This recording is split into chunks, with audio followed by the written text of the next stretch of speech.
Good morning, everybody. Today is October 4th. Dr. Vuong here with a quick COVID update. Check this shit out. Listen to me very closely.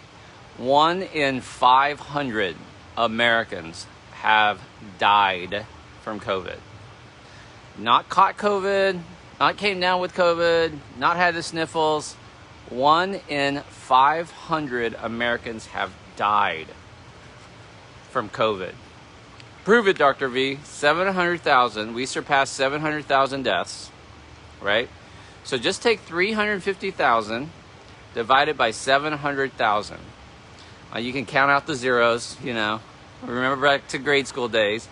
And 7 goes into 35 5 times. There's 2 more zeros. 500. 1 in 500 Americans have died from COVID. And I think it's embarrassing that we think we need to open up, it's overblown. This is just heard it again this weekend. This was a man-made pandemic. It was a plandemic and stuff like that. I'm like, what is wrong with people? See, you have to think about it.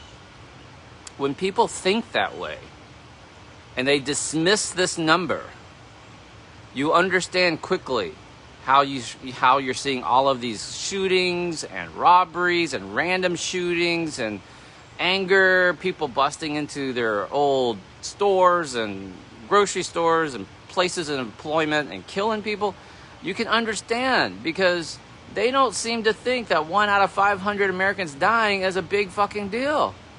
It blows my mind. What also blows my mind is we've got the answer to it. Vaccination works really well. Already, last week I talked about Merck coming out with this new pill that treats COVID kind of like Tamiflu treats the flu. And people are already sending me shit about how Merck's the maker of ivermectin. It's just ivermectin. They just can't charge for it. So they're going to reformulate it. It's the same thing as ivermectin. And they're going to call it a new pill. I'm like, what are you listening to? Ivermectin is ivermectin. It's an anti-parasitic. This is an antiviral. They're totally different. You can't submit a pill for something like you have to disclose what's the pill. It just drives me nuts, right? But it tells me a lot about the state of this world on how people, rationalize and think about things. Okay, real quickly, the FDA is set soon to look at the J&J booster as well as the Moderna booster.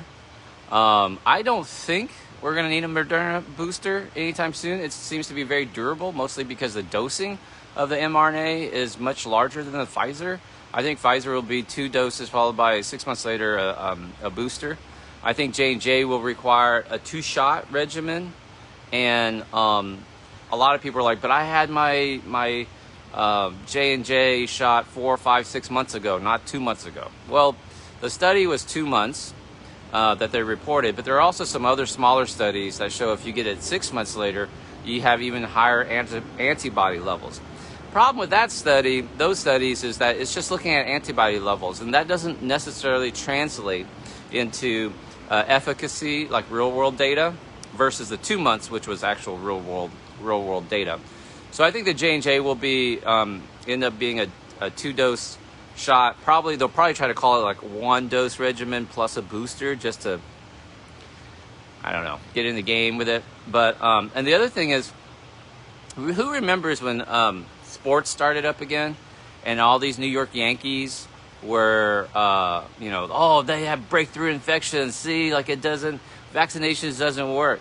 And I was like, there is something screwy. And I looked into a couple of articles. And the entire Yankee organization got the J&J vaccine because they thought 1 dose, they'll be protected, 71% efficacy. So then they had breakthrough cases. So there you go. And now you're going to, with the 2-dose J&J regimen, you get that up to like 94, 95%, which is an amazing protection.